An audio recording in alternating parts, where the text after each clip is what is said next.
और मौसम चुनावी है, लिहाजा यहां पर सियासी खबर की बात होना भी लाजमी है। तो एक तरफ भाजपा कांग्रेस लोकसभा चुनाव को लेकर प्रत्याशी चयन में जुटी है, वहीं दूसरी तरफ चुनाव से पहले बीकानेर में कांग्रेस के प्रदेश प्रभारी सुखजिंदर सिंह रंधावा का बयान सियासी गलियारों में चर्चा का विषय बन गया है।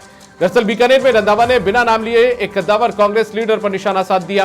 कांग्रेस कार्यकर्ताओं के साथ संवाद कार्यक्रम में रंधावा ने एक ऐसा बयान दिया जिससे सियासी सुगबुगाहट तेज हो गई है।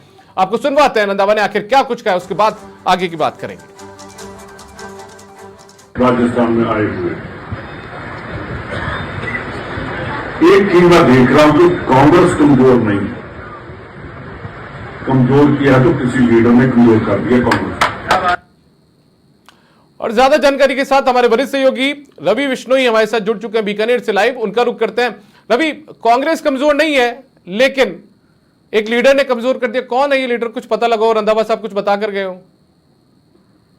देखिए, मन की बात है रंधावा जी की। विधानसभा चुनाव उन्होंने निपटाए हैं और शिकस्त झेली है प्रभारी रहते हुए, और अब लोकसभा चुनाव में भी कांग्रेस इन्हीं के प्रभार के तले मैदान में कूदने जा रही है। परंतु प्रभारी खुद जनसंवाद कार्यक्रम कांग्रेसियों के साथ यहां होता है। आने वाले लोकसभा चुनाव की तैयारियों के लिए, प्रत्याशी का चयन करने के लिए एक बैठक होती है, और उस बैठक के अंदर सुखजिंदर सिंह रंधावा जो साफगोई से बोलते हैं, ऐसा माना जाता है राजनीतिक हलकों में, उनका यह कहना था कि कांग्रेस कमजोर नहीं है, बल्कि एक नेता की वजह से कांग्रेस कमजोर हुई है। अब वो एक नेता कौन है, ये लाख टके का सवाल है। हालांकि तमाम कांग्रेस के जो कार्यकर्ता हैं, नेता हैं, चाहे वो पूर्व मंत्री हो चुके हैं, पूर्व विधायक हो चुके हैं, वो तमाम लोग इस बात का मायना जो है भली भांति समझ सकते हैं।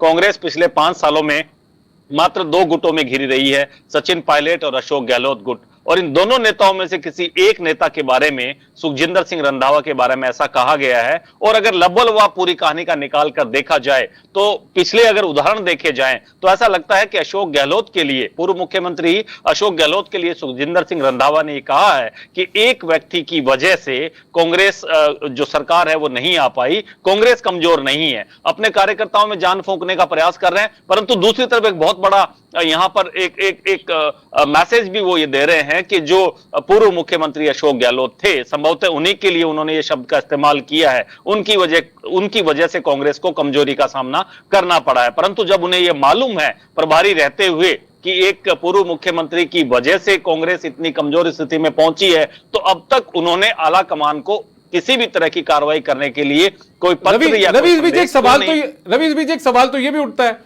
कि यही रंधावा साहब जब चुनाव हारने के बाद में, राजस्थान में कांग्रेस ने चुनाव हारा, उसके बाद में बीकानेर जब एक बार पहले आए थे तो उस बीकानेर में ये भी बात ये कहकर गए थे कि हम तो बहुत लोगों के टिकट काटना चाहते थे लेकिन काट नहीं पाए। बिल्कुल बिल्कुल, इन्होंने यही स्टेटमेंट, जैसा कि आपने भी बोला, यही स्टेटमेंट इन्होंने बीकानेर में भी दिया था। कांग्रेस कार्यकर्ताओं के साथ संवाद कार्यक्रम भी वो था, और सूरज टॉकीज के भीतर गोविंद सिंह डोटासरा पीसीसी चीफ के साथ ये पहुंचे थे। उस वक्त इन्होंने कहा कि हम बहुत से विधायकों की, जो उस वक्त सीटिंग एमएलए थे, उनकी टिकट काटना चाह रहे थे, और वो अगर ऐसा कर पाते तो कांग्रेस जो है वो बहुमत पा लेती और नए विधायक हैं वो चुनाव जीत भी जाते। इस बात पर खूब तालियां बजी थी, कांग्रेसी कार्यकर्ताओं ने खूब तालियां बजाई और इस बात के लिए तारीफ की सुखजिंदर सिंह रंधावा की कि वो सच बड़ा बेबाकी से बोल रहे हैं। परंतु कहीं न कहीं सवाल ये भी उठ रहा था कि फिर आखिर वो किसके दबाव में ये टिकटें नहीं काट पाए, जब इतनी एंटी इनकम्बेंसी थी। और बीकानेर में देखिए 3 मंत्री एक साथ, कैबिनेट स्तर के मंत्री हार जाना, और उनके बारे में उन्हें पहले से मालूम था कि वो अगर टिकट नहीं बदलेंगे तो ये हार जाएंगे, तो फिर टिकट क्यों नहीं बदली गई। ये तमाम जो मुद्दे हैं कांग्रेस की अंतर्कलह को खुलकर जनता के सामने जो है वो रख रहे हैं, और कहीं न कहीं अब ये बातें तमाम जो दीपक है वो तमाम बातें सामने आ चुकी है कि कांग्रेस किस तरह से अंतर्द्वंद और अंतर्कलह में घिरी हुई है। ठीक है रवि, आप बने रहिए हमारे साथ। एक बार वापस सुखजिंदर सिंह रंधावा को बयान सुनवाते, उन्होंने आखिर कुछ सेकंड्स में कितनी बड़ी बात बोल दी, एक बार सुनवाते हैं वापस आपको। राजस्थान में आए हुए एक चीज मैं देख रहा हूं कि कांग्रेस कमजोर नहीं है। कमजोर किया तो किसी लीडर ने कमजोर कर दिया कांग्रेस। रवि, ये वही सुखजिंदर सिंह रंधावा है जब नए प्रभारी बनकर अजय माकन के बाद में राजस्थान में आए थे, तो उन्होंने ये भी कहा था, क्योंकि पंजाब का जो अंतर्द्वंद था वो उन्होंने झेला था, सरकार किस तरीके से चली गई थी वो भी उन्होंने देखी थी, खुद सरकार का हिस्सा थे, तो उन्होंने कहा था राजस्थान को पंजाब नहीं बनने दूंगा। तो क्या वाकई में पंजाब नहीं बनवा पाने में कामयाब हो पाए थे क्या रंधावा? और इस बयान को देखकर आपको क्या लगता है?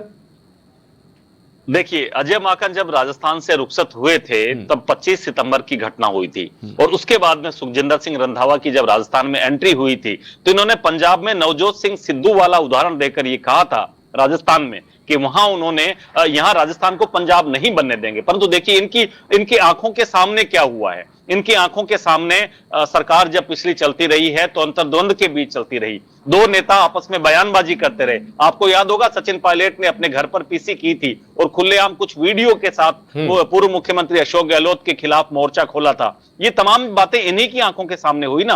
और उसके बाद में जैसे ही विधानसभा चुनाव आए तो ये चाहते हुए भी बहुत से मंत्रियों की, बहुत से विधायकों की टिकट नहीं काट पाए जो चुनाव हार रहे थे। ये इन्होंने खुद ने स्वीकारा है और अब ये खुद स्वीकार रहे हैं कि कांग्रेस कमजोर नहीं है बल्कि एक लीडर की वजह से ये सब कुछ हुआ है। तो कहीं न कहीं पंजाब में जिस तरह की अंतर्कलह थी कांग्रेस के भीतर और वहां कांग्रेस छिन्न भिन्न हो गई, उस वैसी स्थिति राजस्थान में आन खड़ी हुई है। रवि, एक बहुत छोटा सा सवाल और आपसे आखिरी जवाब चाहूंगा इसका। सुखजिंदर सिंह रंधावा पार्टी के प्रभारी हैं, उनके दारोमदार उनके ऊपर इस बात का है कि जो छोटे स्तर के नेता हैं, कार्यकर्ता हैं, वो कोई बयानबाजी ना करें जिससे कि लोकसभा चुनाव में नुकसान पार्टी को ना हो। लेकिन उन्होंने जिस तरीके से बयान यहां पर दिया, आपको लगता है कि कार्यकर्ताओं का मनोबल टूटेगा या गुटबाजी में पार्टी यहां पर फंसती हुई नजर आएगी? देखिए, एक लाइन का प्रस्ताव था केसी वेणुगोपाल की तरफ से जब 25 सितंबर की घटना हुई थी तब कि कोई भी कांग्रेस का जन सार्वजनिक रूप से या किसी भी दूसरे नेता के प्रति कोई कमेंट ना करे। पार्टी की एकता के लिए जरूरी है और अगर ऐसा करता है तो उस पर कड़ी अनुशासनात्मक कार्रवाई की जाएगी। वो ऑर्डर अभी तक वैसा का वैसा बरकरार है। और उसके बाद से बहुत से कांग्रेसी नेता एक दूसरे के ऊपर सवाल उठाते आए हैं, एक दूसरे की पार्टी के प्रति जो निष्ठा है उस पर भी सवाल उठाते आए हैं। और अब खुद प्रभारी के द्वारा किसी एक नेता की तरफ इशारा करना कि उनकी वजह से कांग्रेस कमजोर हो गई, ये अपने आप में कांग्रेस के लिए काफी चिंता का विषय है। और आने वाले वक्त में लोकसभा चुनाव का कैसे सामना करेंगे इतने अंतर्द्वंद के बाद, ये भी अपने आप में एक बड़ा सवाल है। चलिए रवि, बहुत शुक्रिया आपका इस तमाम जानकारी के लिए। रवि बिश्नोई हमारे वरिष्ठ सहयोगी हैं जो कि बीकानेर से हमारे साथ जुड़े हुए थे, जो बता रहे थे कि देखिए जिस तरीके से रंधावा का बयान सामने आया, उन्होंने कहीं ना कहीं निशाना तो साधा है, हालांकि खुलकर नहीं बताया कि वो किसके ऊपर निशाना साध रहे हैं। लेकिन अब राजस्थान की सियासत के अंदर सुगबुगाहट तो तेज हो ही चुकी है, बल्कि लोग अपने हिसाब से कयास भी लगा रहे हैं। कुछ लोगों को लगता है कि ये जो बातें हैं वो अशोक गहलोत को लेकर बोली गई हो, कुछ लोग अपने हिसाब से कयास लगा रहे हैं। हालांकि ये बात तो खुद रंधावा जब सामने आकर बोलेंगे या बता पाएंगे कि आखिर उन्होंने ये टिप्पणी किसको लेकर की है, तब स्थिति साफ हो पाएगी।